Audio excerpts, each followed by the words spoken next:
Hey, you guys, hey everyone, welcome back to my channel. Welcome if you're new here. We're going to start this video off with a trigger warning because you guys, this is shocking. I was reading over all the articles coming out last night about Kate Gosselin's son, Collin Gosselin, and him finally revealing what he went through before he was taken out of the home where he lived in with Kate Gosselin, and when he went into the psychiatric hospital, and his decision to reach out to his dad. And, up until recently, us finding out that Colin, he joined the military, he was at boot camp, and right at the tail end of him at boot camp, he was discharged. And my husband, even being someone in the military, saying this really doesn't make sense that he's being discharged. Like, how is this? How is this happening? I really don't understand it. Well, Colin is coming out to say that his mother was very ABUSIVE, that she zip tied his hands and his legs and put him in the basement and would watch him with a camera. We also have, I hope I put that video. I've been working on this all day, you guys. We also have, his sister Hannah, who spoke out saying, my brother did not get to participate with us. He did not get to eat with us. He did not get to sit with us. He did not get to do anything with us. So we are going to go over all of it because it is wild. All right, so let's go ahead.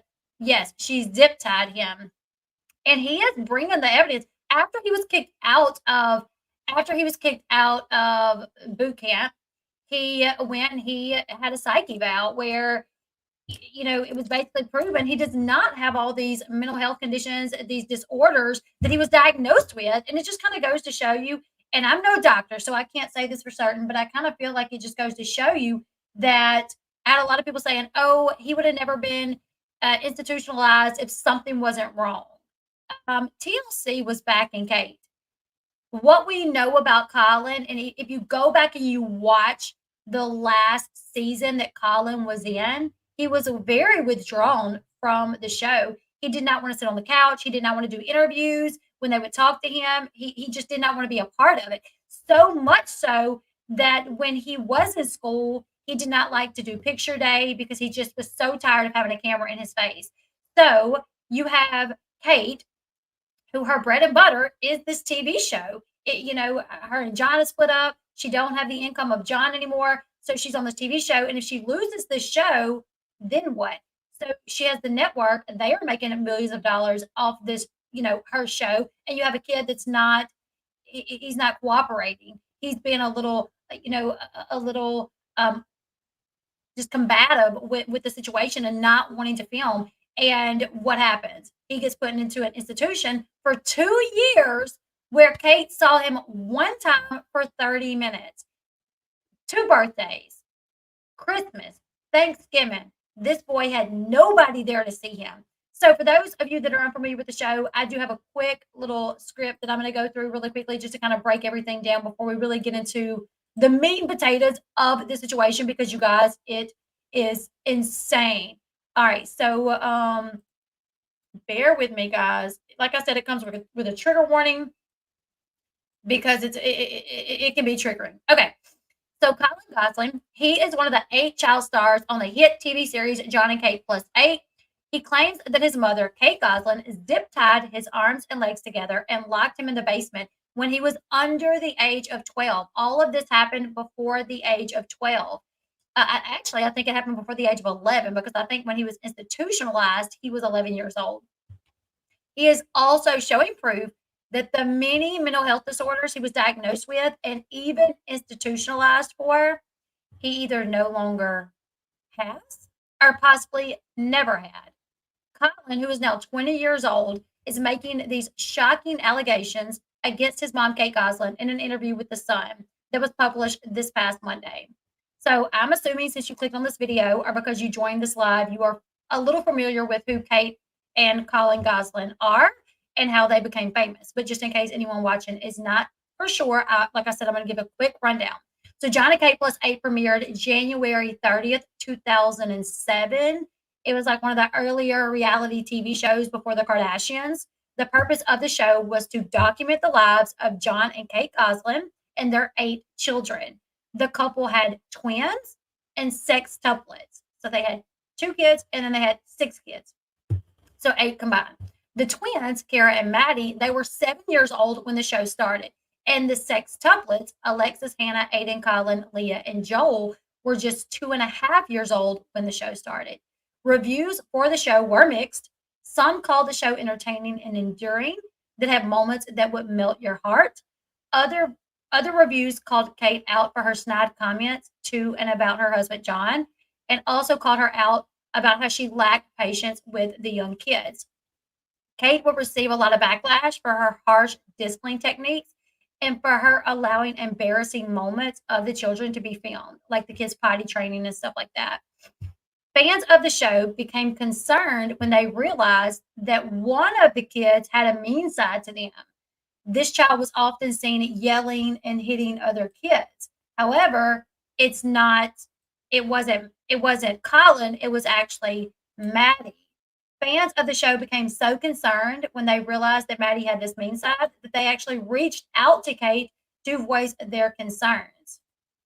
And it's kind of important to talk about why Maddie was the one that literally, like, fans were very concerned with. Like, they saw this mean side of Maddie. We didn't really see it with Colin. However, Kate was super fixated on Colin. So she gets emails of people genuinely concerned because I'm so mean. I don't know. Maddie is a tough cookie.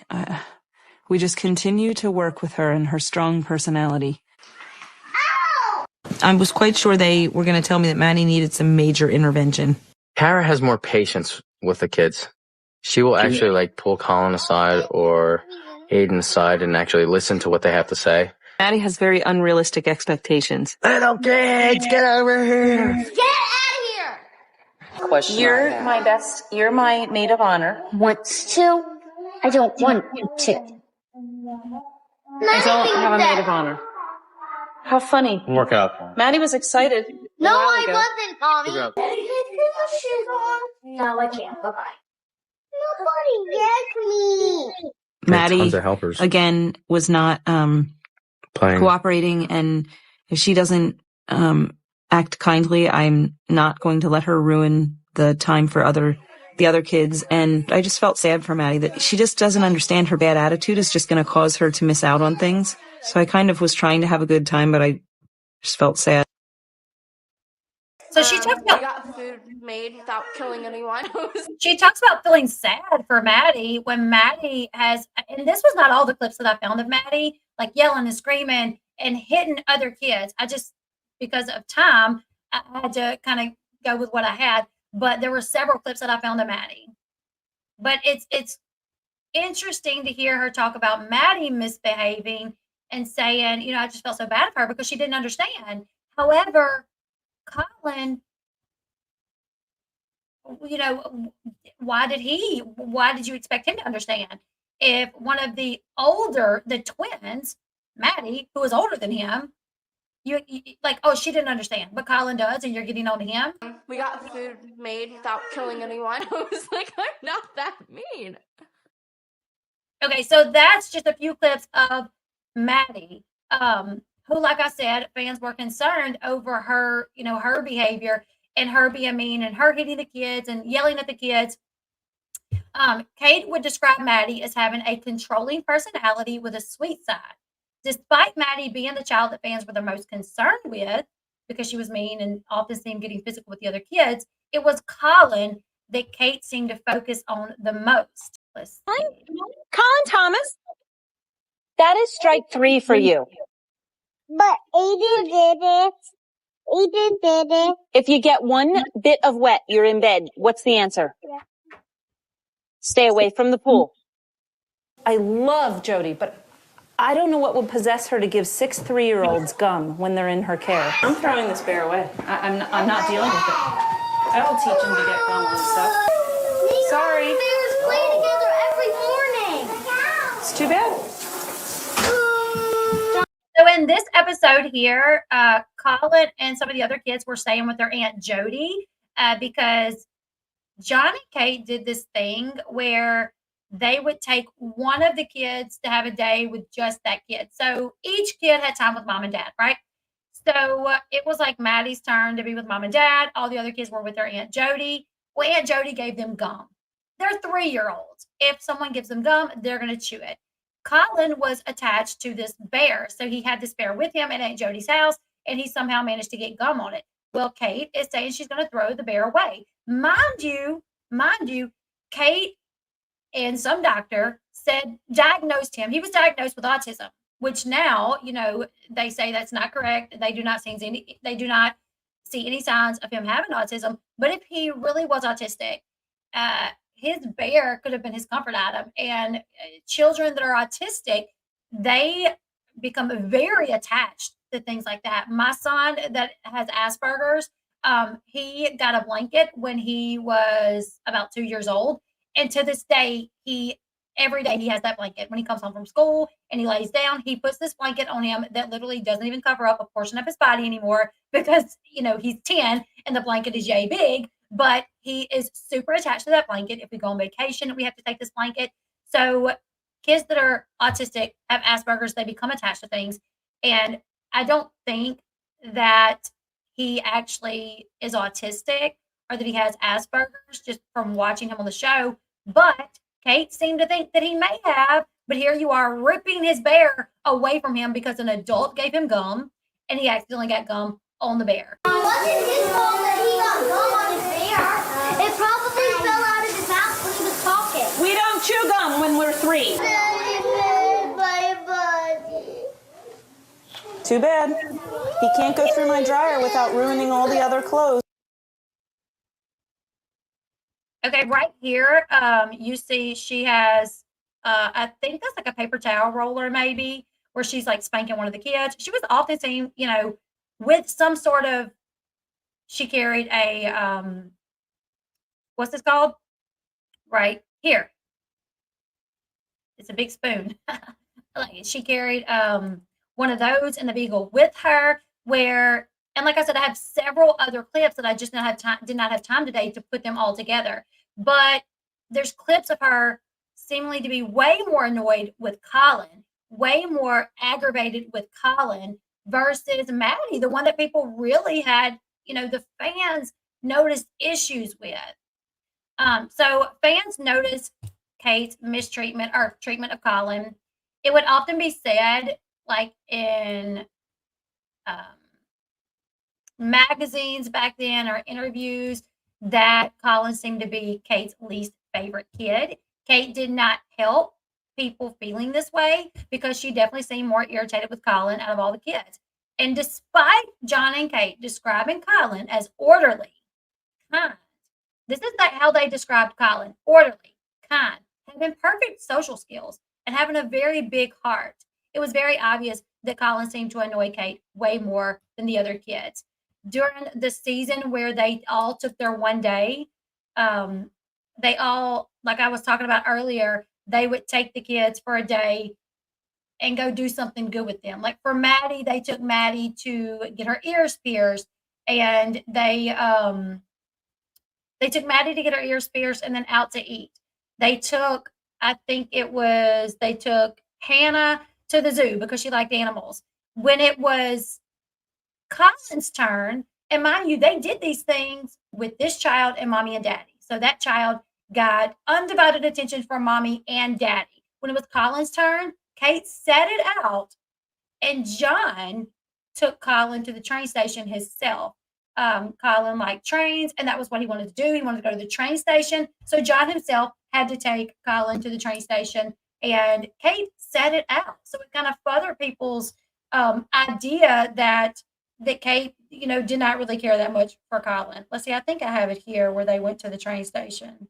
At the train station, it was just Jon and it was just Colin. And Jon even said, like, oh, when we go out, he's just so talkative and he's so sweet because he can't get a word in at the house. Like, he can't say anything at the house because he's constantly interrupted or nobody lets him speak. So it's so nice to be able to have, a day with him to where he can just talk and he can just have fun. But I thought it was interesting that, oh, wow, Stephanie, can you reach out to me, Stephanie? Stephanie says, I worked at the facility he was at. Staff loved him. He was well-mannered and sweet boy. Wow, that's very interesting. I know one of the guys that was in the facility talked about it as well. A guy that was in Fairmount actually spoke out, and I did a video on it, and he said the same thing. He was like, Colin never had visitors. He was like, but he wasn't a bad kid. Very sad situation. In 2009, Jon and Kate would separate and later divorce. The show Jon and Kate Plus 8 would go on a hiatus as production figured out their next moves, because Jon and Kate Plus 8 was a huge success. So much so, TLC offered to pay Jon $2 million if he stayed in the marriage, just and pretended like everything was okay. The production even told him, production and Kate even said, just stay in the house, film the show, act like everything is hunky-dory. You can go date, you can have a girlfriend, we don't care. Just do not leave the house. Do not get a divorce, because this show is too big right now. Like, you can't do this. And Jon said, I'm not doing that. I'm not staying in a marriage where I'm not happy just to film the show. Like, money is not worth my happiness. So Jon ended up leaving. And unfortunately, Jon had signed an NDA with TLC, so he could not speak out for 10 years. And Kate, the production company, everybody painted Jon in this very, very, very bad light. They were actually separated before the public even knew about it. So Jon left the house before the public knew about it, had started talking to someone else. But when news came out that he was talking to someone else, it was painted as if he cheated. But he couldn't even speak out to say, no, I'm not cheating. We've been separated, because the network. He signed a 10-year NDA that was up like 2 years ago, or maybe like last year, where he finally started speaking out about the situation. The show will return as Kate Plus 8. So it would just be Kate with the kids. Fans noticed that Colin was very withdrawn during filming. You would often see him sitting off to the side. You would often, like, he would be over here off to the side. Sorry, guys. These are just some of the pictures. The other kids would be playing. He was always just kind of off to the side, always like looking sad for the most part. Like, there was a sadness in this kid's eyes. It was just so sad. And here he is in the back.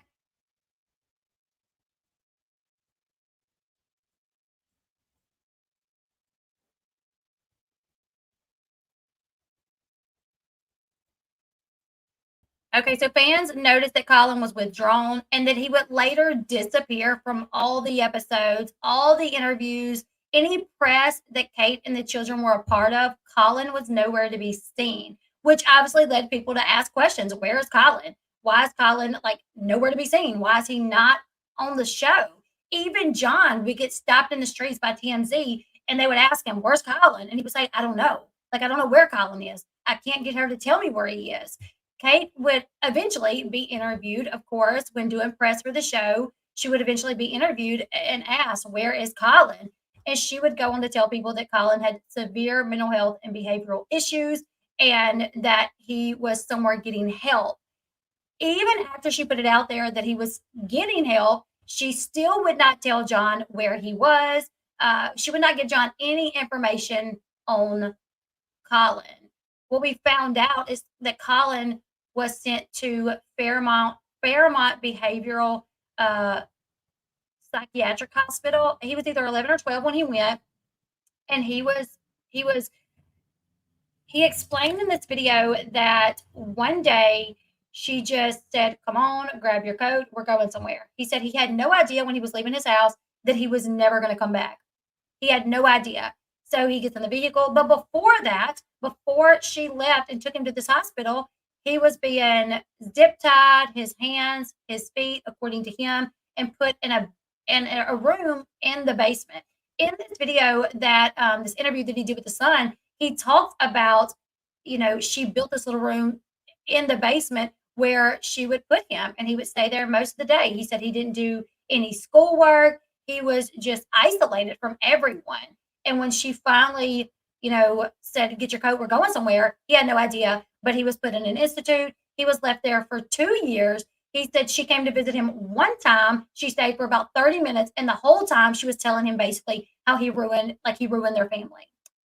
More than likely because they continued with the show. He wanted no part of it. So I feel like, and this is just me assuming, that production probably said, you got to do something with him. Like, In these articles with the Sun, in the interview with the Sun, Colin said before he was pulled out of school, he was telling the teachers about things that was happening, and Kate was being questioned.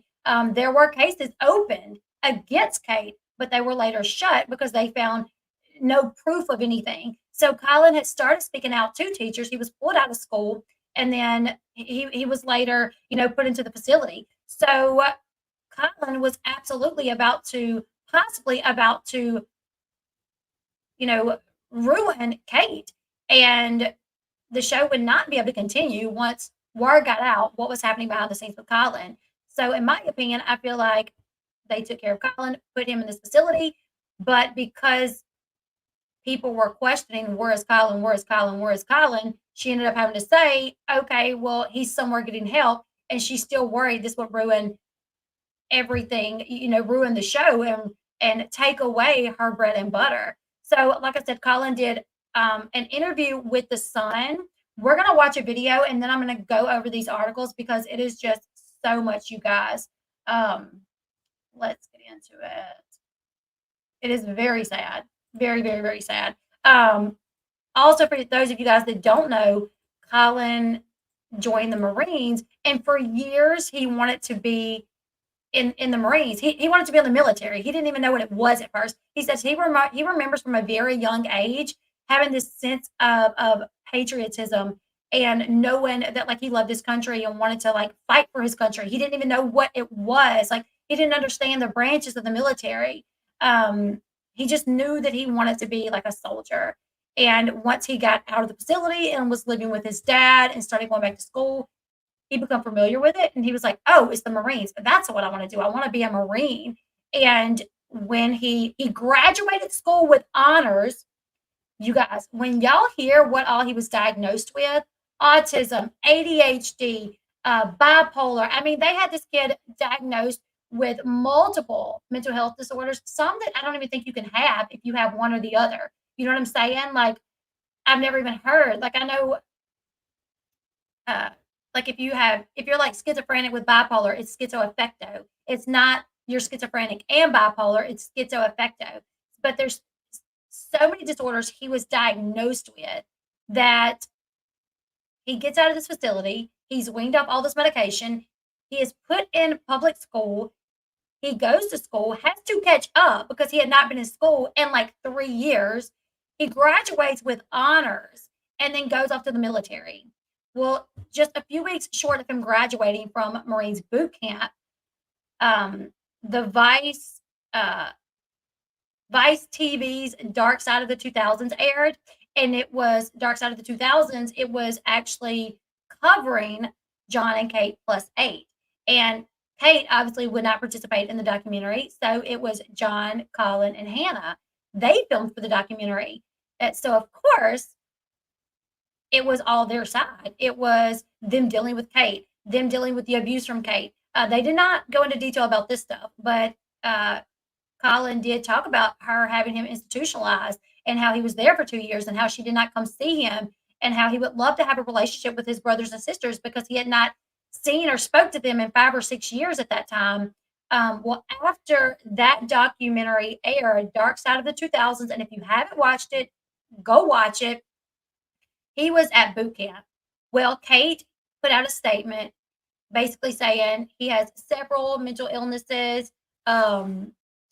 She claimed that Colin had multiple psychiatric diagnoses. She accused him of having a distorted perception of reality, said that he exhibited unpredictable and violent behaviors. So he was just a couple of weeks shy of graduating from Marine boot camp when her post went viral and some of his drill sergeants caught wind of it. So then it was looked into, and then he was discharged for not disclosing that he had been in a psychiatric hospital when he was younger. Now he did say whenever he got home, he went and had a psych eval. He went and seen a doctor, and they basically called BS. They're like, we see no evidence that he even has any of these disorders at all. And Colin actually got his medical records, and it shows all the medications that he was on, you guys. I mean, this kid was on Lamictal, Abilify, Wellbutrin, Buspar, Ativan, Risperdal, Seroquel at like 10, 11, 12 years old. This is all the medication he was on, and possibly younger than that. Let's go ahead. Let's listen to a part of the interview that Colin gave to The Sun. My mother became physically aggressive. Multiple times she had zip tied my hands and feet together. You know, my mom always told me nobody would believe me. I was fully isolated from everybody. I had no friends, nobody. I was 100% treated differently. I remember saying that I'm not trying to trick you, because I remember thinking that nobody believed me as a kid. Yeah, that's heavy. It was rough. It was rough. I definitely went through it a lot as a kid, from my mother's end. So it was tough. My mother, at many times, and most of the time, became physically aggressive, verbally very abusive with the things she would say, and obviously that carries over to, you know, the emotional side of things, where, you know, a young child doesn't know any better. The one that has the most bumps and bruises is definitely Colin. He falls like 56 times an hour, but he's not tough. He falls like 56 times an hour, but he's not tough. I mean, I don't know. If I had a kid that wasn't tough, I doubt I would say, but they're not tough. I don't know. Gets upset. A very emotionally abusive relationship. And when my mother would put me in that room, multiple times she had zip tied my hands and feet together and bolt locked the door, turned the lights off, and had cameras there just watching me. In that room that my mother had built, oftentimes she had zip tied my hands and feet together and kept me locked in there for most or all of the day, for multiple days. And that doesn't just make you feel helpless, but it was the fact that I had nobody in my life then. I didn't have my siblings. I didn't have teachers at school. I didn't have anybody. I didn't have friends. You know, I wasn't allowed to visit my father. I had nobody to go to, not one person to talk to. I had no relationship with anybody. I was fully isolated from everybody. I had no friends, nobody. As I'm older now, and I can kind of look back and see videos or pictures of myself younger, it definitely is, it's a crazy experience, because, you know, I look at my younger self and it upsets me. You know, I don't even like to look at pictures of myself, because it just reminds me of, you know, those kinds of things. And it also makes you realize, like, you know, that's not okay, what happened. And you realize that no kid should have to go through that. That's not okay at all. It got to the point where I was, where, you know, word was getting out and child services were being called. Me being at home in the house, there was just too many ways that my mother could have been exploited. In her desperate attempt to protect herself, she placed me in this institution with there was no notice. One day it was like up and gone. You know, it was a very quick, and just, you know, one day I was sent away from home and placed there, and yeah, and I was scared. I didn't know where I was. I'd always been alone. At least it was a place away from home, but it was still very scary. So for 22 months, I didn't step foot in one classroom. I didn't do one worksheet, nothing. Excuse me. This letter was dated in June of 2017. Dear Dad, I'm not trying to trick you, but I still love you. I told Mom I want to live with you, and she said no. But right, she can't choose for me, and I'm old enough now. I'm your son, not hers. She was abusive to me after I left your house, and I'm sorry. I'm sorry. Take this to court. Excuse me. And I said, Dad, you're my savior. Please help me. I'm counting on you to get me out of here. I remember saying that I'm not trying to trick you, because I remember thinking that nobody believed me as a kid. You know, my mom always told me nobody would believe me. I was that desperate that I had to explain to him that this wasn't a trick. And I hadn't seen him for so long, because I wasn't allowed to visit him, and I did want to live with him. Looking back at it, I'm really glad I did this. It was tough. I was scared to write it, because I hadn't seen my dad in years, and I didn't really know what he would think. Like, is this real? Like, you know, why is he trying to reach out to me? Like, I mean, I'm sure he knew why I'd been trying to reach out to him, but you know, I was scared to write this. It was a leap of faith that I had to take, and I'm looking back, I'm really glad I did that for my younger self. So that is heartbreaking, devastating. And Stephanie, if you could reach out to me, I would love to talk to you and just kind of inquire more about this. Stephanie in the chat says she worked at the facility that he was at. TLC lawyers helped. Hollywood is evil. I agree with that. We're going to go over this article, the Sun's article, because like I said, he's going to show documentation of the medication he was on at Fairmount. And I looked it up, you guys. This medication that he was on, I'm familiar with some of it, and I was shocked. Some of it is not even for children under 12 years old. And when he was put there, he was 11. So we're going to go over this article really quick from The Sun. The Sun actually has like 3 articles up at this point, all super interesting in regards to Collin and the situation. All right, so it says Collin Gosselin. It says Kate zip-tied his arms and legs and locked him in the basement as a kid as he reveals the show's dark side. All right, so he made allegations against his mom, who he alleged emotionally and physically abused him as a child, saying he never had a childhood, and he really didn't. You know, from the earlier years, them on the show, he always seemed excluded. Like I said, I had several more clips that I wanted to put in to show how he was excluded. Like when they were on the plane, they put him in a seat by himself. And Kate said, you know, you learn your kids, you learn what kids like the other kid, you learn which ones get along. Like I think she said like Alexis and Joel are close. Maddie and Kara are close. They like each other. They like each other as much as they love each other, as much as they like each other, or something like that. So like when we travel, I know who to put beside who. And then they get on the plane and Collin is put in a seat like by himself. Obviously because she felt like maybe nobody liked Collin, or she felt like nobody could get along with Collin. Meanwhile, you have Maddie, who we've seen her many times hit and scream at the other kids. She's got a kid sitting beside her. All right, so here's just some pictures once again to just kind of show. All right, so, well, I can tell you Kate's sister and a lot of the family members have spoke out as well, saying they did not agree with this. They did not see this in Collin. And when they tried to speak to her about this, like she cut them off. Like none of her family, like most of her family have nothing to do with her because she cut them off because they tried to talk to her about this. And my thing is even if he exhibited anger, aggression, why not call his dad? Why lock him away in a facility for 2 years when his dad is saying, where is he? Where is he? I'll take him. Let me take him.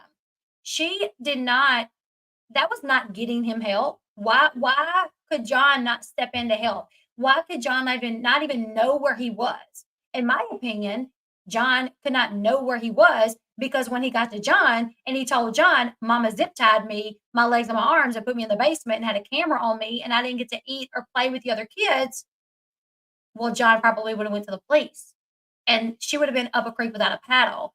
And he went into this facility at 11 years old. We saw Maddie be aggressive.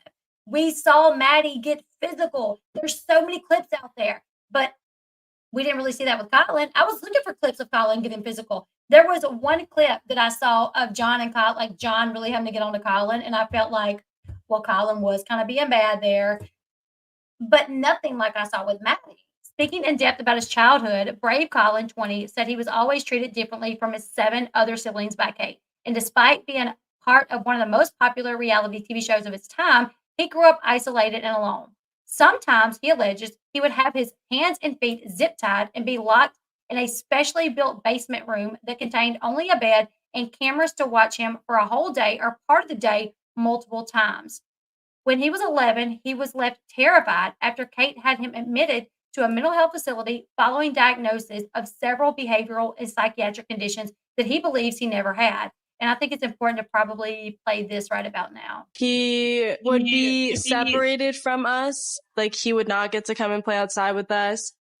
He would eat dinner at different times than us. I don't think effort was made in the home to help him learn what behavior is acceptable and what behavior is not acceptable. So there's one of the girls saying he was treated differently than us. He was excluded from us. He did not get to play with us. He didn't even get to eat with us.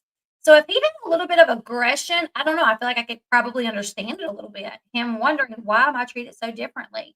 Collin even shared private medical records with the Sun to prove that he has no mental illnesses or behavioral conditions. And in a heartbreaking scene, tearful Collin reads out for the first time in a desperate letter he penned in crayon begging his dad to save him from the facility and let him live with him. Yes, that was Hannah.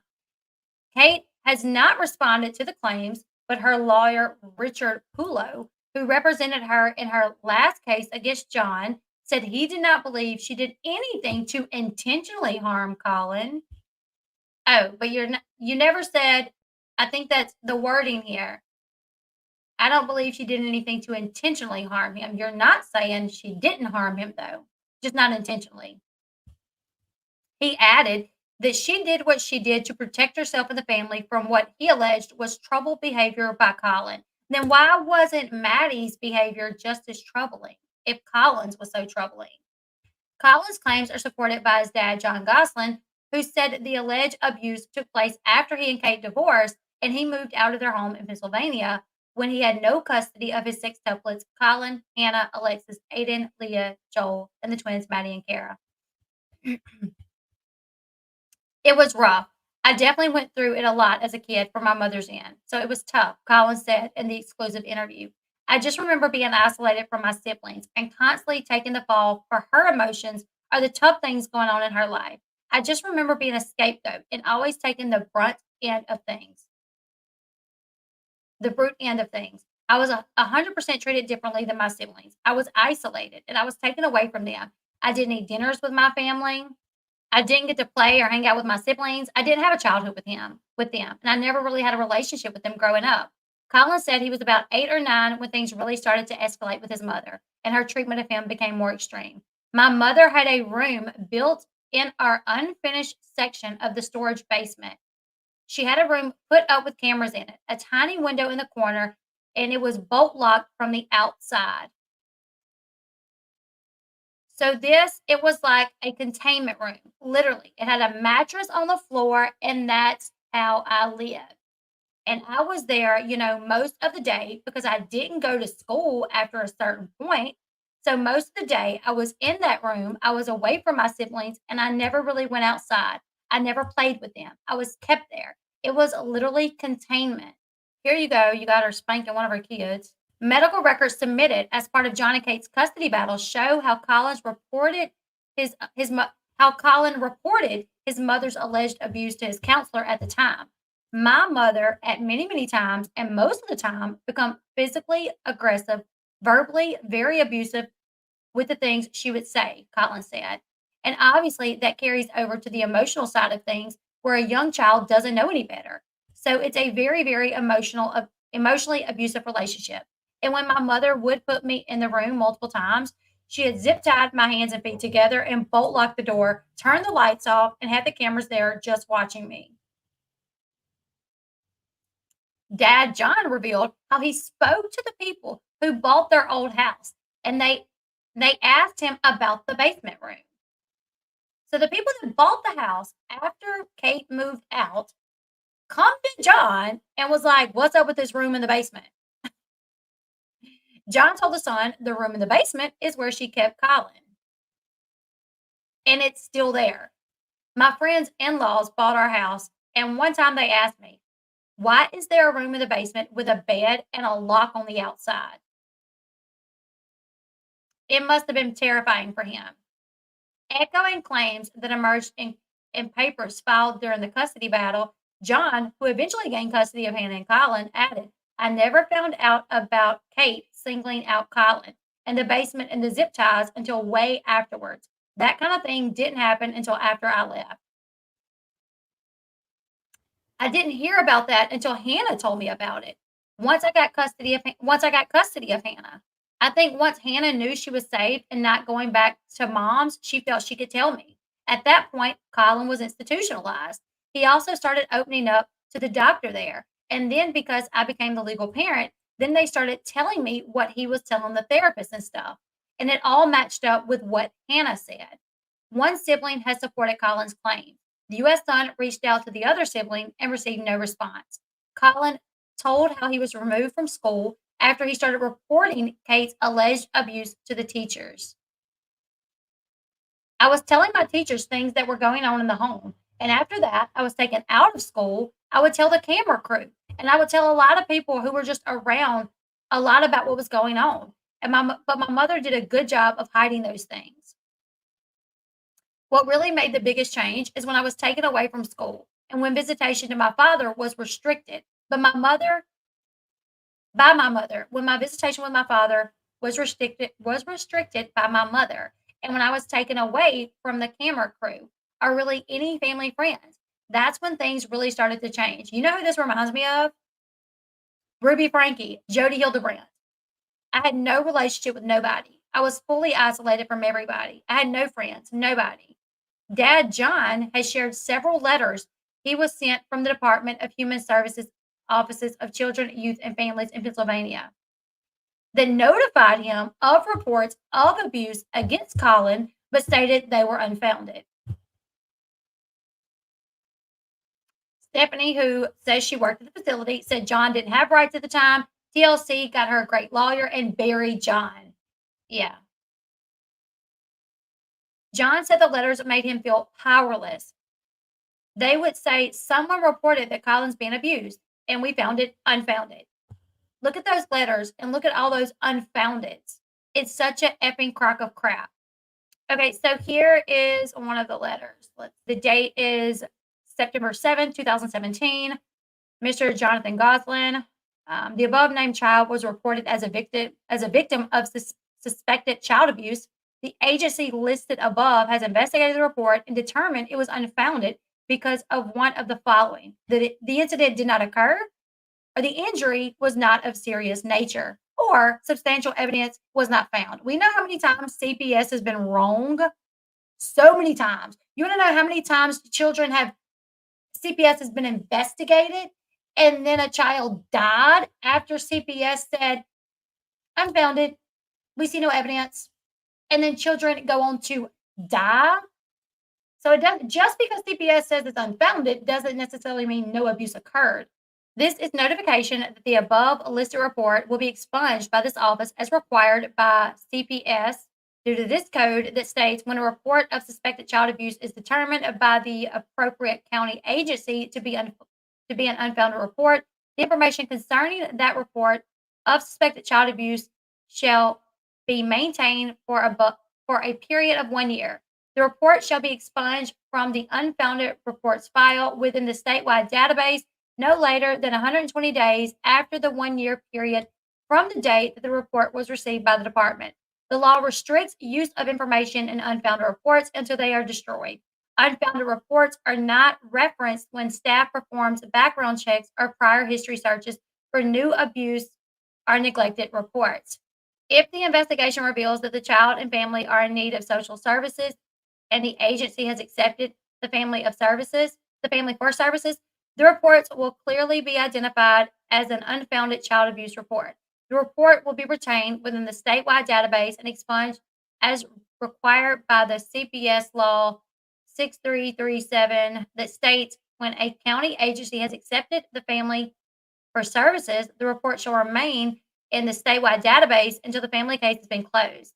The report shall be expunged no later than 120 days after the 1 year period following the date of closure. If the subject child becomes 23 years of age prior to the case closure, the unfounded report will be expunged at that time. This letter is the only notice of expungement you will receive from our office, so please retain it for your records. The CPSL has no provision to appeal either the existence of unfounded reports or their expungement or the expunction by the Department of Human Services or the county agency. So he says that he got several of these, that this was not the only one that he got, which made him feel like if you're getting several reports, then why not do something about it?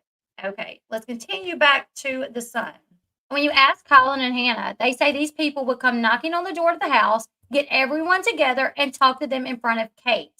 There were 9 separate instances where abuse against Colin had been reported, and they were all unfounded. You feel powerless, but you definitely know something's going on because it's coming from different sources. So when you sign an NDA, if you witnessed someone commit a crime, even if you sign an NDA, you can report that crime. But oftentimes, these people will scare you into believing that you can't report anything because of the NDA. But you absolutely can report a crime. Kate's lawyer, Richard Pulo, commented, if Kate did the things that Collin is accusing Kate of, she would have been investigated by the authorities and prosecuted. That is not true. She would have been investigated, which she slightly was. They went in, got everybody together in front of Kate, questioned him, and said, "See you later, alligator." So many times people are not prosecuted when they committed the crime. However, Collin is saying that no action was taken when he reported the alleged abuse, and it made him upset. However, Collin says seeing that no action was taken when he reported the alleged abuse makes him upset for my younger self. It upsets me because, I look back and I realize how helpless I was. And, my mother had a way of talking to people that when child services came, we were never able to really talk to them one-on-one without her outside the room or kind of sticking her ear in through the door. But yeah, I went to school one day with a purple ear. My ear was swollen, purple, and bruised. And my teacher asked, "What's going on?" And that's when I kind of spilled the tea about everything. And I told my teacher, and Child and Youth Services was called shortly after. And, after my mother got wind of that, I was taken out of school in 4th grade. I no longer went to school with my siblings. The Sun reached out to the Department of Human Services, Office of Children, Youth, and Facilities in Philadelphia, who said they cannot comment on individual cases, but stated that keeping children safe is their top priority, and any potential abuse and neglect is investigated and handled urgently. Collin was homeschooled. If that's not a clear sign, I don't know what is. A kid coming to school with a purple ear tells the teacher, "This is what happened. My mama did X, Y, and Z." CPS goes, and then bam, the kid is removed and they're homeschooled. If that's not a sign that something is happening within the house, that you literally take the child out of school after they come to school and tell the teacher, "My mom did this." Collin was homeschooled from 4th grade and was diagnosed with multiple mental health issues as an outpatient. Medical records shared with the Sun state he was diagnosed with unspecified bipolar disorder and related disorders. Listen to this: bipolar, related disorders, autism spectrum disorder, attention deficit hyperactivity, ADHD, obsessive compulsive disorder, OCD, oppositional defiant disorder, and PTSD before being taken to Fairmount Behavioral Health System, a mental health facility in Pennsylvania in 2016. He was diagnosed with bipolar related disorders, autism, ADHD, OCD, ODD, and PTSD. But my question is, why does he have PTSD? If this kid is 11, why is he diagnosed with PTSD at the age of 11? Collin believes he was wrongly diagnosed with the conditions, and his medical records from a mental health evaluation he underwent last year show he has none of the mental health conditions and nothing to indicate any other psychiatric issue as an adult. So he went and was evaluated last year, and he has none of these conditions. Nothing indicates that he has any psychiatric issues as an adult. Does that mean he didn't as a child? I mean, you don't just get rid of autism. You know what I'm saying? You just don't get rid of some of these conditions. You can be medicated for some of them, but you just don't get rid of them. This is Sergeant Dominique Bowles, United States Marine Corps, recruiting substation reading for Collin Gosselin. All right. I completed a comprehensive psychological evaluation today on Collin Gosselin, as per your request for an updated diagnostic exam.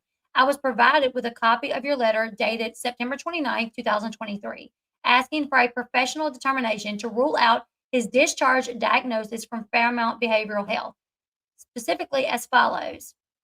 So mind you, his whole dream was to join the military. There's another video that the Sun has up of this interview where he said, when I was a child, I had this patriotism. I knew I wanted to do something, defend my country. I didn't know what it was. When I moved in with my dad and I went back to school, I became familiar with the branches of the service. I knew I wanted to be a Marine. Whenever I stepped on Paris Island, I think is what it's called, to train for boot camp, when I stepped out, I said, "This is that dream." Wow. He said, the brotherhood, the camaraderie that you have, being at boot camp, it was my dream to be there.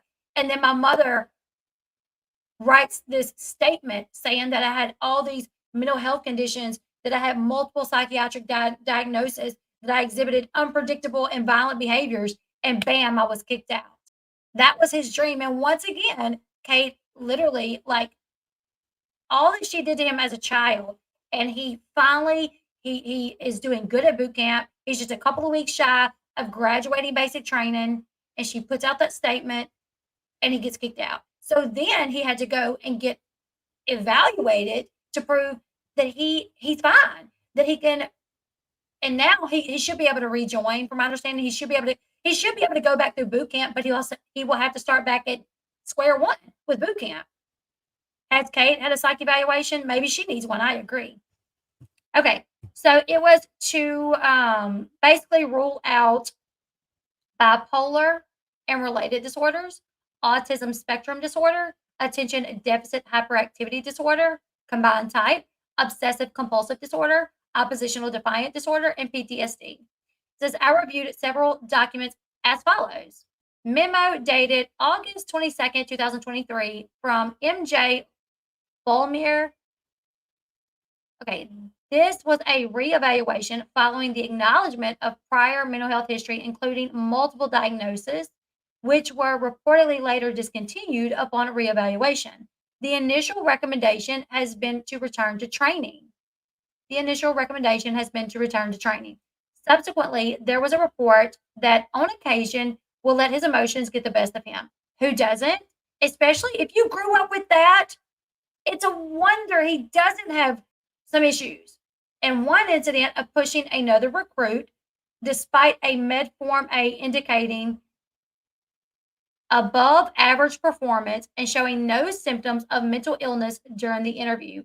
Entry-level separation was recommended based on non-disclosure of the full pre-enlistment history. So right there, it says he was kicked out of the Marines when he was at boot camp because of non-disclosure of the full pre-enlistment history, because he did not tell them that he was in a psych ward for 2 years. He did not disclose that with him, and that's why he was kicked out. However, now he can go back. All right, discharge summary. Fairmount Behavioral Health System. Y'all get a load of this. While the discharge date was January 10, 2018, the report signed by Edward Moore, MD, is undated next to his signature, and there is a note subtended, dictated and edited by Sarah Wynn. CC'd 12/12/2022. There's also a fax date recorded on the top of each page dated 10/10/2016, which is more than a year before the date of discharge. I can only conclude the pages 1 and 2 of the document were actually a note written upon his dismissal to Fairmount. On or about May 6th of 2016, and the final 2 pages, beginning with hospital course, may be reconstruction from memory more than 4 years after the fact. Taking that into account, the initial admission was based on reports by others of Colin having acting out behavior, most of which he denied at the time. He was already on a considerable amount of medication at the age of 12 and earlier. So at the age of 12 and even before 12, he was already on a considerable amount of medication. At the time of admission, he was on Lamictal, Abilify, Wellbutrin, Buspar, Ativan, with reports earlier trials of Risperdal and Seroquel. What? He was on 5 medications at the time at the age of 12. Despite a supposed diagnosis of ADHD, he was not taking any medications for ADHD, nor was he previously reported to have any medications for ADHD. Despite his having been reared in the midst of a literal reality TV series in which emotional and behavioral drama and acting out were encouraged and reinforced, this highly significant context from understanding his behavior was dismissed as trivial. The initial diagnoses were those he came in with from his outpatient psychiatrist. So he had an outpatient psychiatrist who basically said, this is the issue when he went in.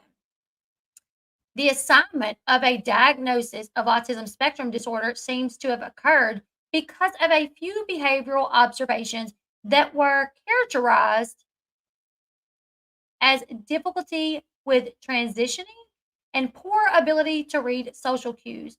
Without further documentation, even so, a formal post-discharge assessment was recommended but never carried out according to the patient. and overall his behavior was noted to improve as he adapted to the hospital routines. His medications at discharge was noted as almost completely within normal limits, except for his condition at discharge was noted as almost completely within normal limits, except for insight and judgment, which may have been indications that he did not accept their diagnosis, which why would he if he did not feel like he really had these diagnoses? He was discharged on more medications than when he was admitted. When he was discharged, he was on Strattera, Buspar, Depakote, Saffris, Zoloft, Wellbutrin, Thorazan, and Klonopin at 12 years old. Psychiatric evaluation by Jim Timko, MD, March 28, 2023. The above referenced hospitalization was summarized, as well as brief outpatient counseling. Subsequently, Gosselin had, by this time, weaned off all psychiatric medications. So this is March 28, 2023. He is no longer on any antipsychotics or any other medications.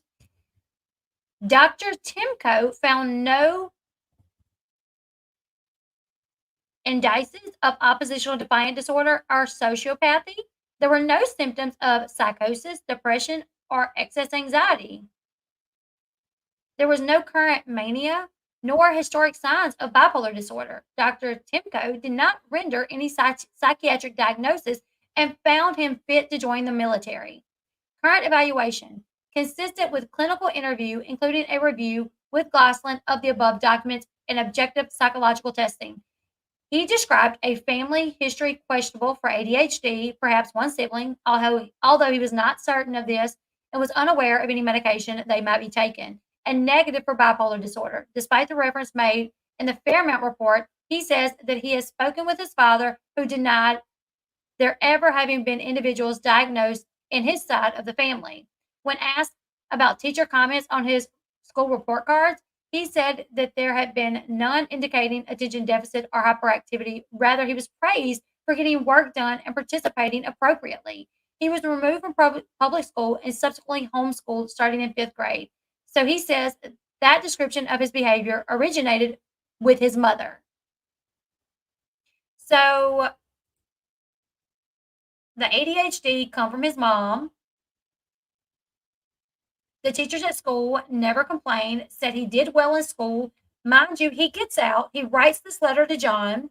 Please, Dad, come get me. Come save me. This is not a trick, because he did not know if his dad would believe him, because Kate told him, nobody's going to believe you. If you tell me, nobody's going to believe you. So he did not know that his dad would believe him. So he said, this is not a trick. I need your help. Please come save me. I'm your son. So Jon got him out.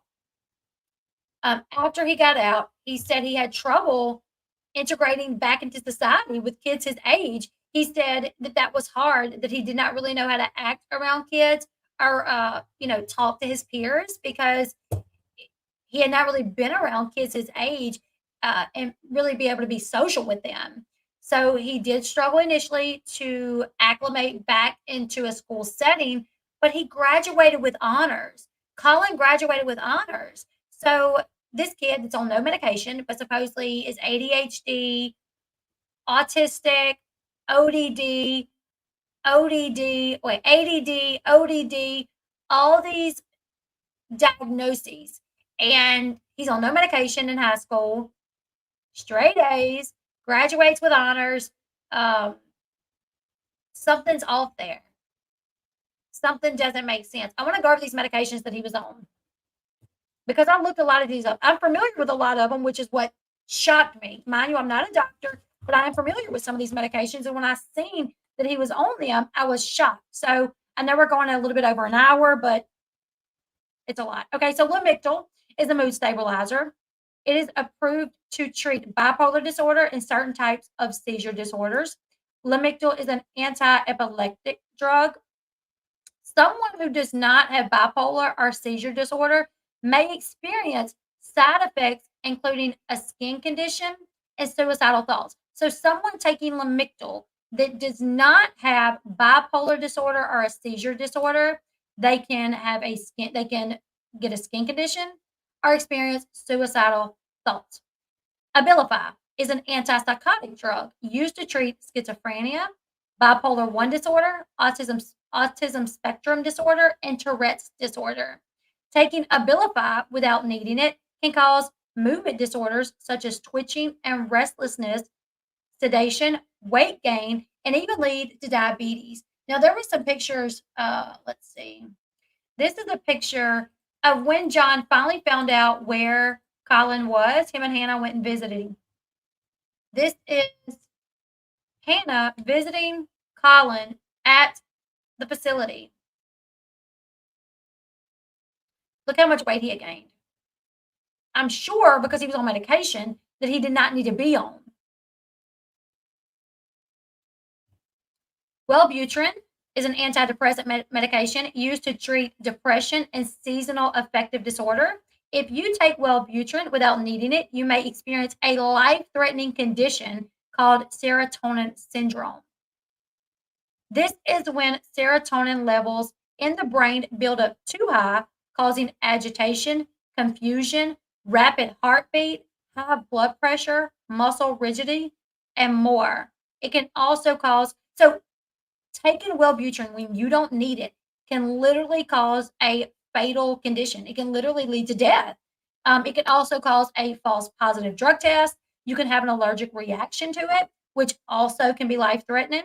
Children younger than 18 normally are not prescribed Wellbutrin. It is special cases for a doctor to prescribe Wellbutrin to someone under the age of 18. Yet he was taking it at the age of 11 because it was when he went into the facility. Buspar is a medication used to treat anxiety. It is no longer available. It was discontinued after the generic version became more widely available. Taking this medication without needing it can cause drowsiness, fatigue, blurred vision, poor balance, impaired cognitive functioning. Buspar is not approved by the FDA for children. Ativan is a drug known as a benzodiazepine used to treat anxiety, insomnia, insomnia caused by anxiety. Ativan, it is not known if Ativan is safe and effective in children less than 12 years of age. He was on Risperdal at one time, which is an antipsychotic medication. It is used to treat certain mental and mood disorders, such as schizophrenia, bipolar disorder, irritability associated with autism disorder. Taking Risperdal without needing it may make you feel tired or dizzy and may affect your eyesight when you start taking it. So if you don't need Risperdal, it can affect your eyesight. Seroquel is an antipsychotic medication used to treat schizophrenia, bipolar disorder, and other mental health conditions. Seroquel can increase suicidal thoughts and behaviors in children and young adults. Antipsychotic drugs are harmful to take if you do not need them. And from the way that it sounds, he did not need them because a lot of these disorders you don't get rid of. You can treat, and as long as you're medicated, you'll be fine, but they don't just go away. So there's several articles that the Sun has up, you guys. So it's kind of redundant at this point, some of them, but let's see. This one is Collin Gosselin shares medical records to prove he's not mentally ill, as mom claims, and says she ruined his Marine career. Kate's statement after the Vice documentary came out, she said, all parent-child relationships are complex, but when mental illness is involved, it is incredibly complicated and painful, and certainly not easy for others on the outside to understand.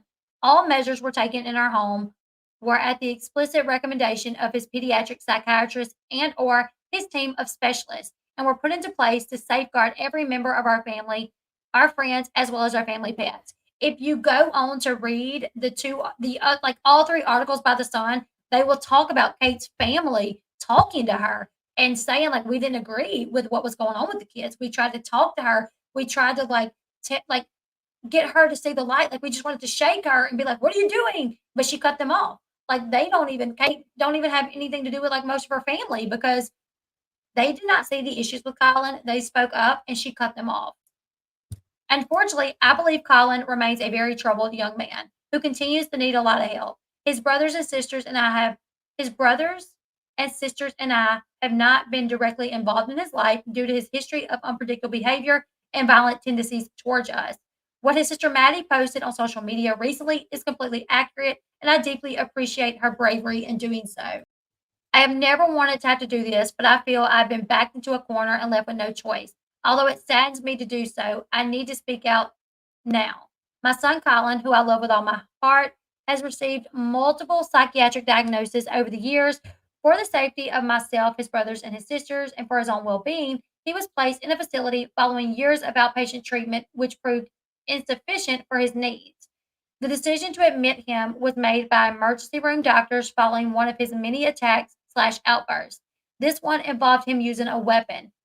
Fast forward to the present day, and following John's removal of Colin from the treatment, my son's unpredictable and violent behaviors have sadly continued regarding regularly towards John, Hannah, and others around him. There's been one situation that we know about where Colin and John got into it, and he acted out at John's house. He called the cops on John, and then he later come back and said, I wasn't getting my way. I misbehaved, and I'm sorry that I did that. And kids are going to be kids. They're not going to be perfect. Colin's distorted perception of reality is one of the many issues that he has always struggled with. As many people who have family members grappling with mental health issues can attest, it is rarely and sadly surprising when complete fabrications occur, and it is just another heartbreaking facet of this fight. So that was her statement that ultimately led to Colin being kicked out of the military, because that statement went viral.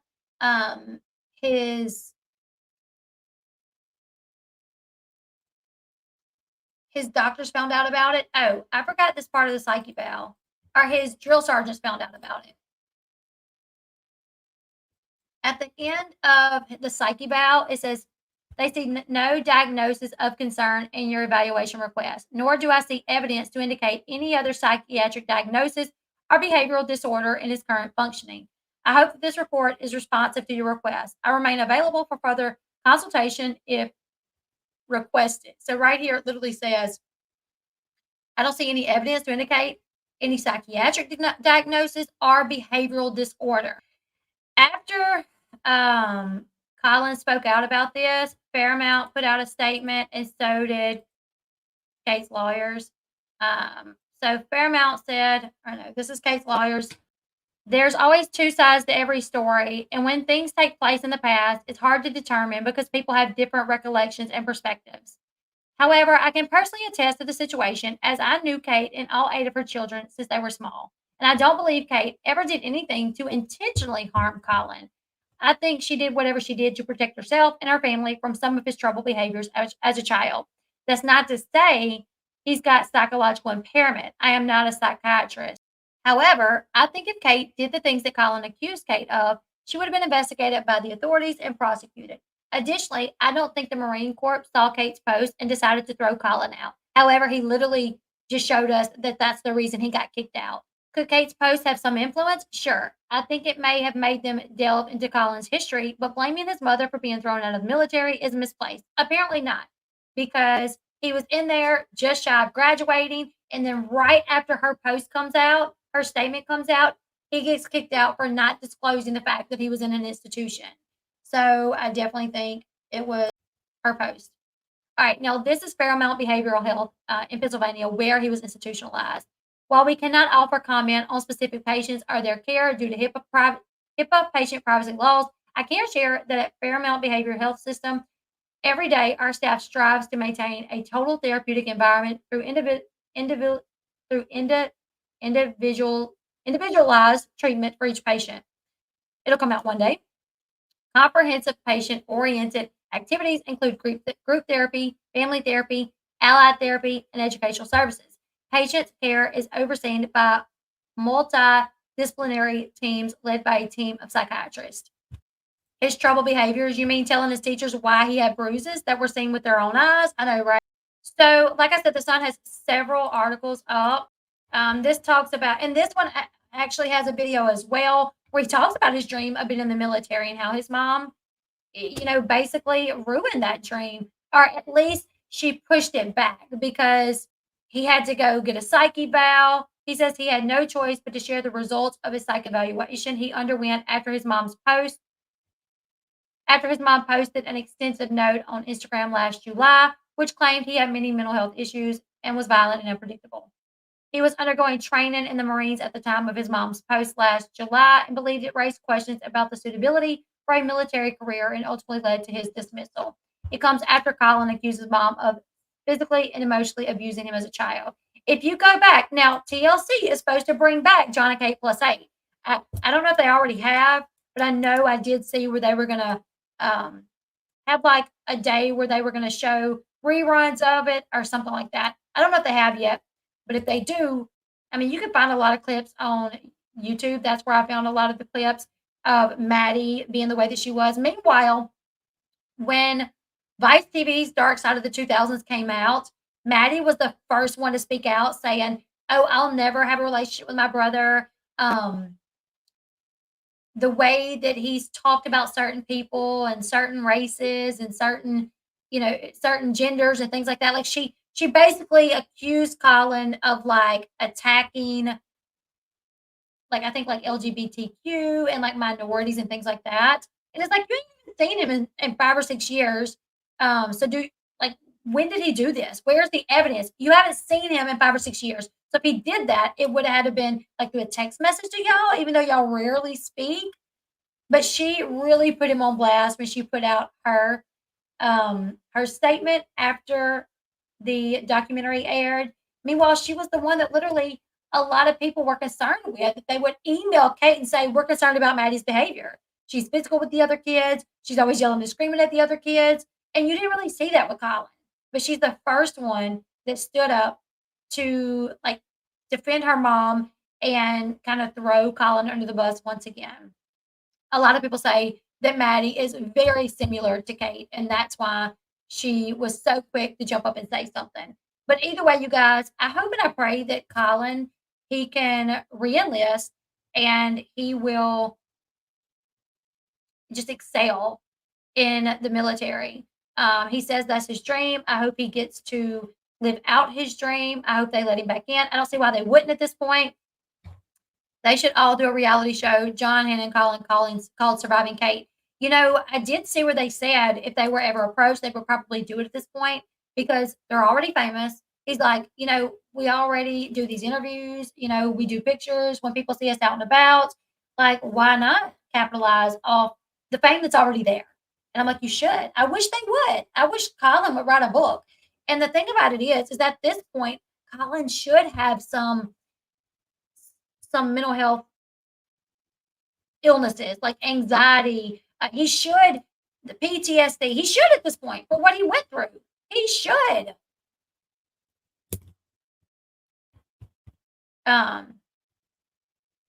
But yeah, this is wild. Hearing that an 11-year-old is on all these medications, some medications that are not even for children under the age of 18, some medications that can cause the side effects for taking them when you don't need to take them can be fatal. It's just mind-blowing. And to see that he got the psych eval and they were like, "We see no evidence you have any of these illnesses or disorders." I'm glad that he did that because now I hope Kate and Maddie say, "Whoa, maybe it was us." Maybe Kate, you just did not, maybe Colin was a little different and you just did not know how to deal with that. Maybe he was different because the way you treated him. I think at this point, Kate should speak up. It's been proven he don't have these illnesses. So when are you going to say something? Yeah. Colin is doing a great job right now of bringing awareness to what is all too common in the Trouble Team facility. It's really sad to think that a facility would keep him for 2 years and his mom never show up for Thanksgiving. Can you imagine an 11-year-old, 12-year-old? Thanksgiving rolls around. All these other kids have their parents coming to visit. He has no one. His birthday coming around. Nobody visits him. Meanwhile, Jon is saying, "Where is Colin? Where is Colin? Tell me where he is." And Kate's saying, no, I don't think I'm going to. My thing is, like, even if you believe everything that Kate says, that Colin was this person, why not let Jon get him? And I will say, I'm not a doctor, and I do feel like there are probably times, kids need a certain medication that may not be approved by the FDA for kids under 18 years old, or it may not be recommended. I feel like some doctors can be bought and some can't because they care too much about the patient. And I feel like in this case, the doctors that oversaw Colin's medical and mental health, they could be bought, in my opinion. Yeah, on top of that, imagine growing up with 7 other siblings and then being taken away from them so abruptly. If anyone wants to watch past episodes, you can find it on Xfinity On Demand. I have all the episodes. Awesome. Maddie is little Kate, it seems. That's what everybody says.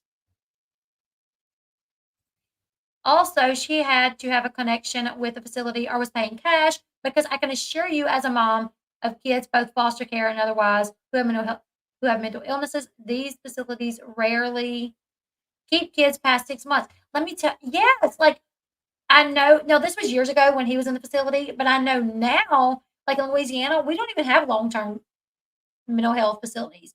Like, now they will keep them for 15 days.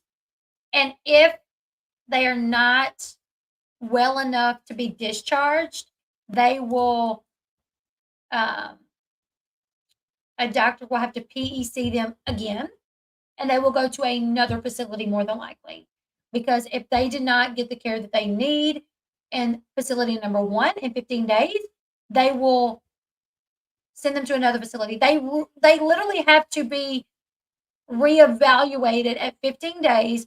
And if they are not ready to be discharged,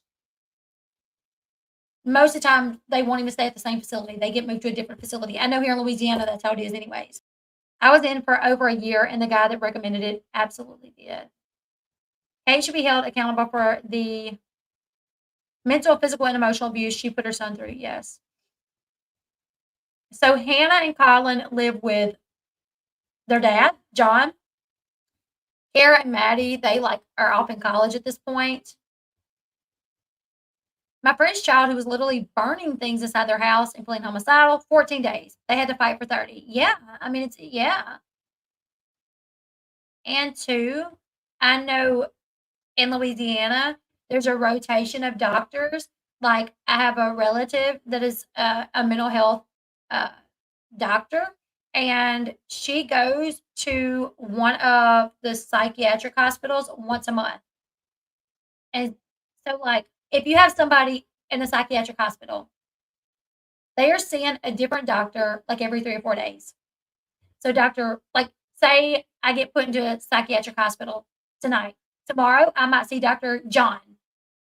For 2 or 3 days, I might see Dr. Jon. And then after that, I'll see Dr. Sarah for 2 or 3 days. And then after that, I'll see Dr. Christine for 2 or 3 days. And then after that, I'll see Dr. Gail. And it'll just it'll be a cycle of these 5 doctors that, the doctor that I first saw when I first came in, I might not see him no more. I might see him the first 3 days and then no more after that, because I might be discharged or moved by the time he comes back. So it's how can these doctors really get a clear understanding of what's going on if you enter this facility and you're mentally you are unwell, so you can't really tell them why you're there.